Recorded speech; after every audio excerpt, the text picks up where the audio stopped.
Now, my next guest is Dr. Chile Eboe-Osuji, one of Nigeria's most experienced international legal minds, who's gone from practicing law as a barrister in Nigeria and Canada to being the chief prosecutor at the UN's International Tribunal and Special Court for Rwanda and Sierra Leone, and all the way to being a judge at the International Criminal Court. And between 2018 and 2021, he was the president of that International Criminal Court. The ICC, of course, created in 2002 by a UN treaty to investigate, try, and adjudicate on the gravest crimes of concern to the international community, including genocide, war crimes, and crimes against humanity, intervening when national authorities can't or won't prosecute. The treaty has been ratified by 123 countries, including the UK, but the US, China, India, and Russia have refused to join, while some African countries have accused the body of being unfairly focused on Africans. In March last year, the ICC issued an arrest warrant for President Putin of Russia for crimes allegedly committed in Ukraine. And earlier this year, its chief prosecutor applied for arrest warrants against Israeli officials, including Prime Minister Benjamin Netanyahu, for alleged atrocities carried out in Gaza. And it was during Dr. Eboe-Osuji's tenure as president of the ICC that the court began investigating allegations of war crimes by US forces in the Afghan conflict, a move that so angered Washington it imposed sanctions on ICC officials. But under President Eboe-Osuji, the Hague-based court stood its ground. So how can the ICC be an effective court of last resort if the United States, the world's most powerful nation, refuses to recognize the court's legitimacy? And if the ICC's conclusive rulings on the cases it investigates isn't expected for several years, what does this say about the machinery of international justice? Well, for more on this, I'm suitably delighted to say that I'm joined now in the studio by the distinguished international jurist and president of the International Criminal Court from 2018 to 2021, Judge Dr. Chile Eboe-Osuji. Thank you very much indeed. Thank you very much. How nice to see you in person. Well, I am honored to be here for that wonderful introduction. The only slight correction is that in the resume, I was not the chief prosecutor, but everything else was fine. Did I say chief? I thought I said prosecutor. Yeah, sorry. At one point. Okay. But first of all, just explain to us, for the benefit of those who might not know, what the International Criminal Court is and how it works. To hit the nail in the head, let's go straight to saying that the mandate of International Criminal Court is to ensure that justice is done when crimes of atrocity are committed, crimes of atrocity, aggression, genocide, crimes against humanity, war crimes. There must be justice done. The reason I say that is the system is set up to respect the sovereignty of states. So states have the primary responsibility to do justice in those cases. It is only when states don't do their bit, or when they don't do their bit genuinely, that ICC's jurisdiction engages as a sort of backstop to ensure that justice is not, as I like to say, an orphan in the province of national sovereignty of states. And does the International Criminal Court, in your assessment, represent a genuine opportunity for humanity to act collectively to prevent the worst of impunity being carried out and to hold those responsible accountable for their crimes? Or is it more of a symbol, as somebody put it, of the way Realpolitik crushes idealism? It is an absolutely vital instrument of justice for humanity. It came out from a cocktail hosted for me by a friend, Damian Toto essay, and one young man said generous words to the effect that we want to see that justice is not a mere aspiration, but a tangible promise. And that young man captured it quite well. That is what the ICC is supposed to do. I like the word supposed. Yes, Supposed. yes, that was set up to do. And of course, like any system of justice or any system of anything for that matter, there is no such thing as perfection. Stephen Hawking said that. Perfection is unknown to the human experience. So naturally, there will be areas in which any system could do better, including the International Criminal Court. But the essential matter is that the International Court was created up until only in 2002. That's when it started functioning. Up until then, states have been given the freedom to do justice, and it wasn't being done. Something needed to be done. Right. And that thing that needed to be done was the ICC. However imperfect it is, it has simply to be there. I understand the point you're making, but that's why I was sort of talking about Realpolitik as opposed to the idealism that you're talking about. Realpolitik, thanks for reminding me of that. Realpolitik is what it is, but the quest, the thirst of justice by humanity is there. We cannot ignore that on the altar of Realpolitik. Now, you ask the question, does it really have the efficacy in about things in the face of Realpolitik? Now, you mentioned in your introduction that when I was president of the court, the Trump administration imposed sanctions against the court because the chief prosecutor insisted on investigating what happened in Afghanistan. Now, if you played back the tape of that period, what becomes glaring to you would be the desperation of it, that the imposition of sanctions against officials of the international court and all the threats that were being made at the time would tell you something. What is it telling you? That people didn't want to be bothered with the ICC. They didn't want to be prosecuted or investigated by the ICC.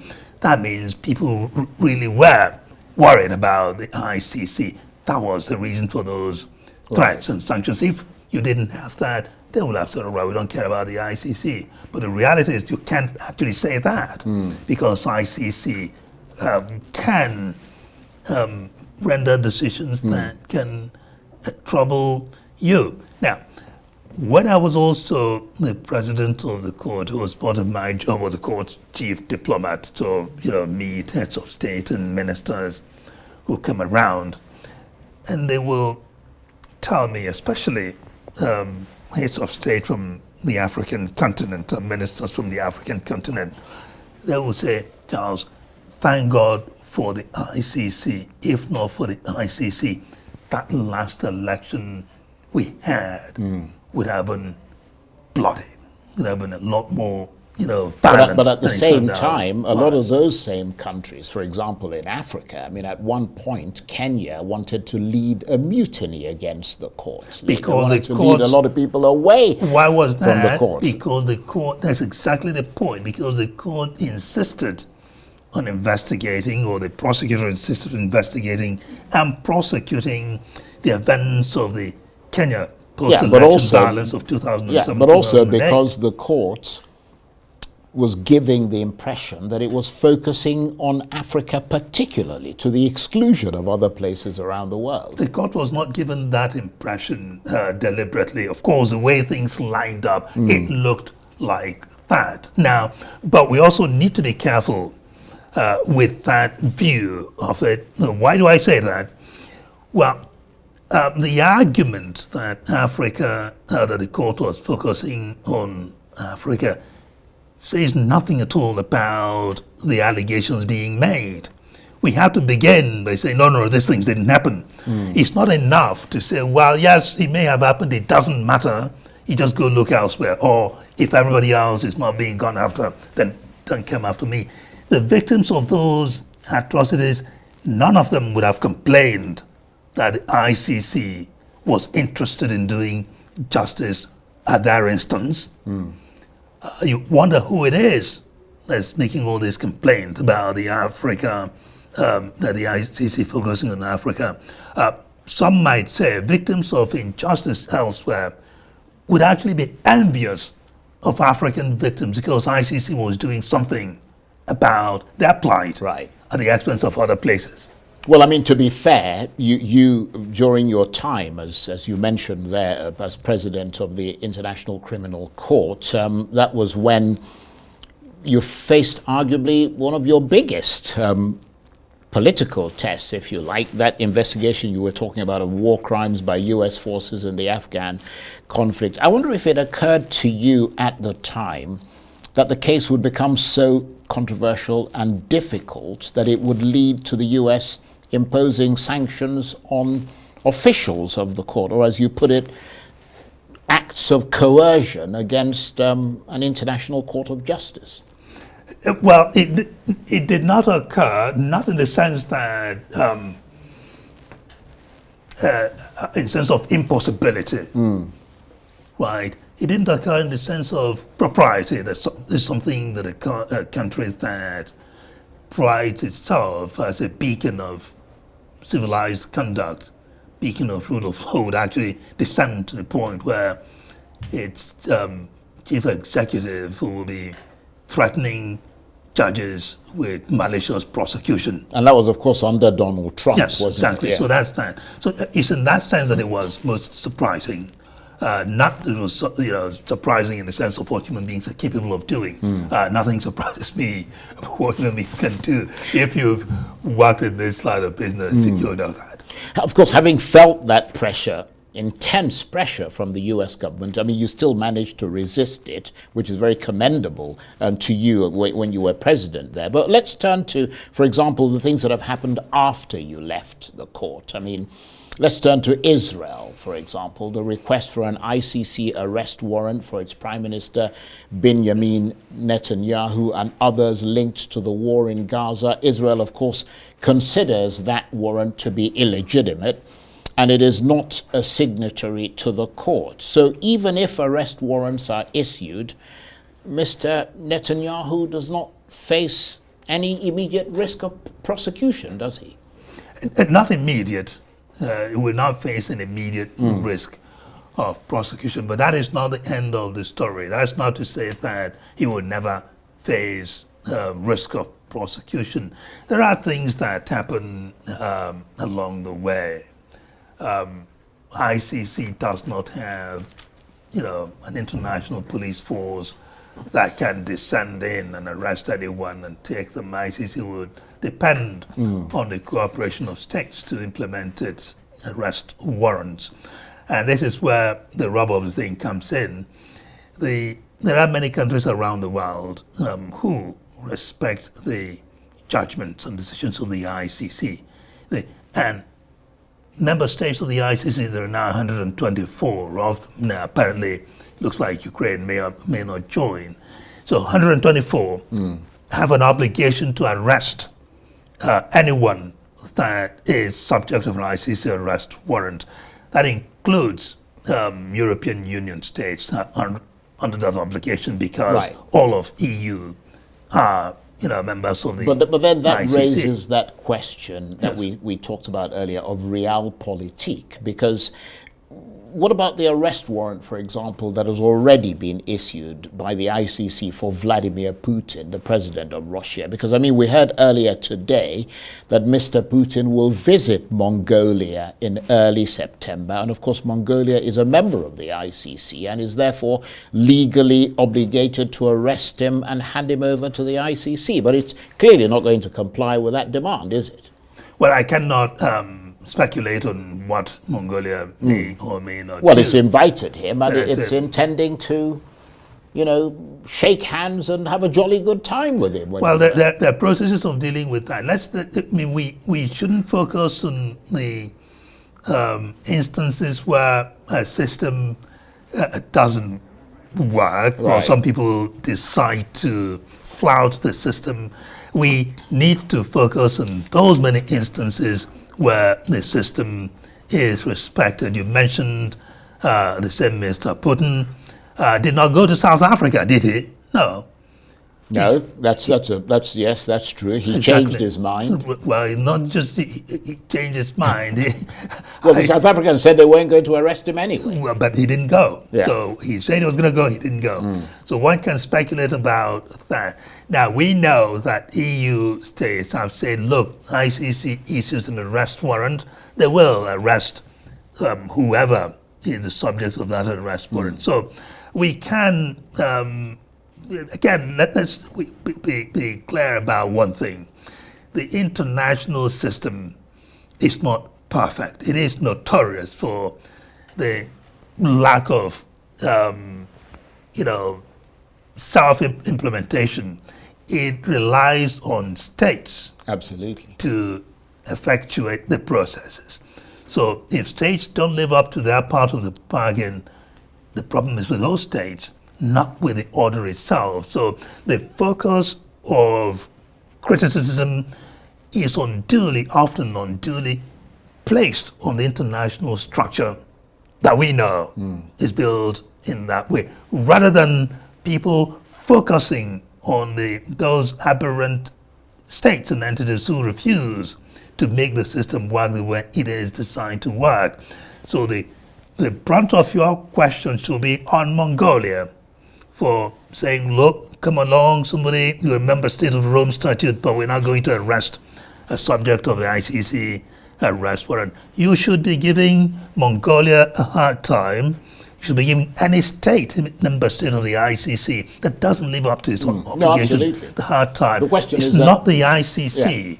ICC does work. The question is that there's not much anybody can do to a state that refuses to comply, unless, of course, the UN system actually works by way of saying, right, okay, you didn't do this, therefore we're going to impose sanctions or do something. But let me move away from that, because I think you've answered that question very well. And let me look again at the commendable way that you stood up along with your prosecuting team and the rest of the court, against what you call U.S. coercion. In those circumstances, I mean, what advice would you give to judges in countries such as Nigeria, for example, where there is this belief that official interference in the work of the judiciary is rife? I mean, there are constant suggestions of bribery and inducements to sway judges one way or another. And obviously, I mean, you don't have to comment on it because, I mean, I'm not presenting you with ineluctable evidence, but the optics are not good, are they? Well, I do not want to, again, speculate. This is, I am, of course, a Nigerian, and the health of judiciary in Nigeria is a matter of concern to me. The most I can say is that the concept of judicial independence is sacred. I mean, I do not know the specifics. I do not have the evidence you're looking Indeed. at to come to those concerns you're expressing. But the concept of judicial independence is sacred. Without it, the system loses its way. And the judges, there are lots of incredibly courageous judges around the world, including here. It's not only in the ICC that you have them. I believe we have them in this country as well. Your own father was Justice of the Supreme Court of Nigeria. Somebody might say, well, that was in the old days. I do not believe that the idea of integrity in the Nigerian judiciary no longer holds. I find that difficult to believe.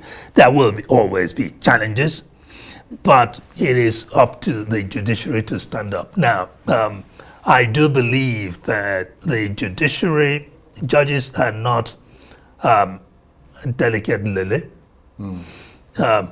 People can do stuff that they shouldn't do. It's for judges to straighten them up. So, okay, no, cut that out. That doesn't work here. And do justice the way it's supposed to be done. Well, you're clearly not just a judge, you're also a diplomat, clearly. But I want to thank you very much indeed. It's been an absolute delight talking with you. And congratulations on the time that you spent, the things you've done on the sort of the ICC and beyond.